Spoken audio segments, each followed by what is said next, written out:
Hello നമസ്കാരം, ഞാൻ Bindu Vipin. Bindu spices വേൾഡിലേക്ക് എല്ലാവർക്കും സ്വാഗതം. കുറച്ച് മാങ്ങ കിട്ടിയപ്പോൾ അതൊന്ന് ഉപ്പിലിട്ട് വയ്ക്കാമെന്ന് വിചാരിച്ചു. ഒരുപാട് നാൾ കേടുകൂടാതെ എങ്ങനെ മാങ്ങ ഉപ്പിലിട്ട് വയ്ക്കാമെന്നാണ് ഇന്ന് ഞാൻ എൻ്റെ വീഡിയോയിൽ കാണിക്കുന്നത്. ഈ വീഡിയോ ഇഷ്ടമാവുകയാണെങ്കിൽ ഒന്ന് ലൈക്ക് ചെയ്യാനും ഷെയർ ചെയ്യാനൊന്നും മറക്കരുത്. പിന്നെ എൻ്റെ ചാനൽ സബ്സ്ക്രൈബ് ചെയ്യാത്ത കൂട്ടുകാർ ഒന്ന് സബ്സ്ക്രൈബ് ചെയ്ത് കൂട്ടാവണേ. ബെൽ ബട്ടൺ പ്രസ് ചെയ്ത് ഓൾ എന്ന ഓപ്ഷൻ കൊടുക്കാനും മറന്നു പോകരുത് കേട്ടോ. അപ്പോൾ എങ്ങനെയാണ് കുറേ കാലം സൂക്ഷിച്ച് വയ്ക്കുന്ന രീതിയിൽ മാങ്ങ ഉപ്പിലിടുന്നതെന്ന് നമുക്കൊന്ന് നോക്കിയാലോ. ഇപ്പോൾ മാങ്ങാക്കാലാണല്ലോ അല്ലേ, ധാരാളം മാങ്ങ വീണും പൊട്ടിച്ചും ഒക്കെ നമ്മൾ എടുക്കാറുണ്ട്. മാങ്ങ ഉപ്പിലിട്ട് വയ്ക്കുമ്പോൾ കുറച്ച് കാര്യങ്ങൾ ശ്രദ്ധിച്ചാൽ ഒരുപാട് കാലം കേടുകൂടാതെ ഉപ്പിലിട്ട മാങ്ങ നമുക്ക് സൂക്ഷിച്ച് വയ്ക്കാൻ പറ്റും.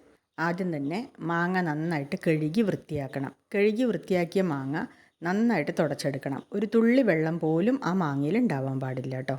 വെള്ളത്തിൻ്റെ അംശം ഉണ്ടായാൽ പൂപ്പൽ വരും. അതുകൊണ്ട് തന്നെ മാങ്ങ നന്നായി തുടച്ച് വൃത്തിയാക്കിയതിന് ശേഷം മാത്രം കട്ട് ചെയ്തെടുക്കുക. കട്ട് ചെയ്യുന്നത് നമുക്ക് നമ്മുടെ ഇഷ്ടത്തിന് കട്ട് ചെയ്യാം. അപ്പോൾ നമ്മുടെ കയ്യിലുള്ള പാത്രത്തിൻ്റെ വലിപ്പം അനുസരിച്ചിട്ട് നമുക്ക് മാങ്ങയുടെ വലിപ്പം ക്രമീകരിക്കാം.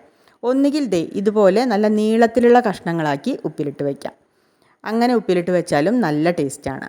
പക്ഷേ ഞാനിത് ചെറിയ കഷ്ണങ്ങളാക്കിയാണ് ഉപ്പിലിട്ട് വയ്ക്കുന്നത്. കാരണം എന്താണെന്ന് വെച്ചാൽ ഞാൻ കുറച്ച് ക്വാണ്ടിറ്റിയിൽ ഇത് ഉണ്ടാക്കുന്നുള്ളൂ. പിന്നെ അത് മാത്രമല്ല, എൻ്റെ കയ്യിലുള്ള പാത്രവും ചെറുതാണ്. അപ്പോൾ മാങ്ങ കഷ്ണങ്ങളുടെ വലിപ്പം ഞാൻ ചെറുതാക്കുകയാണ്. ഈ ഒരു വലിപ്പത്തിലുള്ള കഷ്ണങ്ങളാണ്. ഇനി കുറച്ചുകൂടി വലിപ്പം കൂടിയാലും കുഴപ്പമൊന്നുമില്ല കേട്ടോ.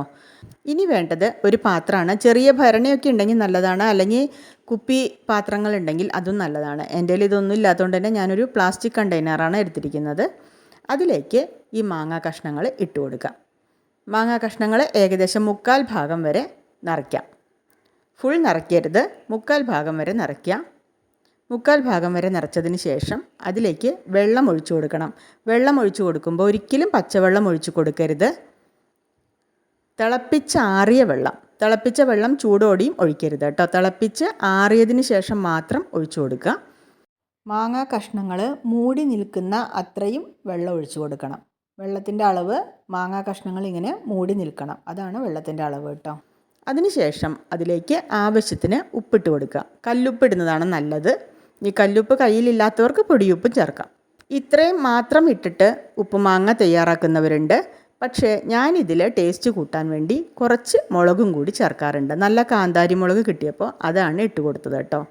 നല്ല എരിവുള്ള മുളകും കൂടി ചേർത്ത് മാങ്ങ ഉപ്പിലിട്ടത് തയ്യാറാക്കുമ്പോൾ ഒരു പ്രത്യേക സ്വാദാണ് കേട്ടോ. അതുകൊണ്ട് കാന്താരി മുളകോ അല്ലെങ്കിൽ വേറെ നല്ല എരിവുള്ള മുളകോ ഒക്കെ ഉണ്ടെങ്കിൽ തീർച്ചയായിട്ടും അതിങ്ങനെ ഉപ്പിലിട്ട മാങ്ങയിൽ ചേർത്ത് കൊടുക്കണേ. ഇനി ഇത് നന്നായിട്ടൊന്ന് ഇളക്കി യോജിപ്പിക്കാം.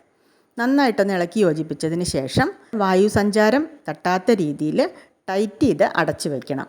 മിനിമം ഒരാഴ്ചയെങ്കിലും കഴിഞ്ഞിട്ടേ ഇത് നമ്മൾ ഉപയോഗിക്കാൻ പാടുള്ളൂ കേട്ടോ. അല്ലെങ്കിൽ അതിൻ്റെ ഉപ്പും പുളിയൊന്നും ശരിക്കും പിടിക്കില്ല. പെട്ടെന്ന് തന്നെ എടുത്ത് ഉപയോഗിക്കരുത്. മിനിമം ഒരാഴ്ചയെങ്കിലും വയ്ക്കുക. ഞാനിപ്പോൾ ഇത് ഒരാഴ്ച കഴിഞ്ഞിട്ടാണ് കാണിക്കുന്നത്. ഒരാഴ്ച കഴിഞ്ഞപ്പോൾ എൻ്റെ ഉപ്പുമാങ്ങ ഈ ഒരു പരുവത്തിലാണ്. അതിൻ്റെ കളറൊക്കെ കുറച്ച് ചേഞ്ചായി, ഒരു മഞ്ഞ കളറിലേക്ക് മാറി. ഈ രീതിയിൽ മാങ്ങ ഉപ്പിലിട്ട് വെച്ചാൽ ഇത് മാസങ്ങളോളം കേടുകൂടാതിരിക്കും. അപ്പോൾ ഈ വീഡിയോ നിങ്ങൾക്ക് ഇഷ്ടമായെന്ന് ഞാൻ വിചാരിക്കുന്നു. അടുത്ത വീഡിയോയിൽ നമുക്ക് വീണ്ടും കാണാം. വീഡിയോ കണ്ട് സപ്പോർട്ട് ചെയ്ത എല്ലാവർക്കും നന്ദി. നമസ്കാരം.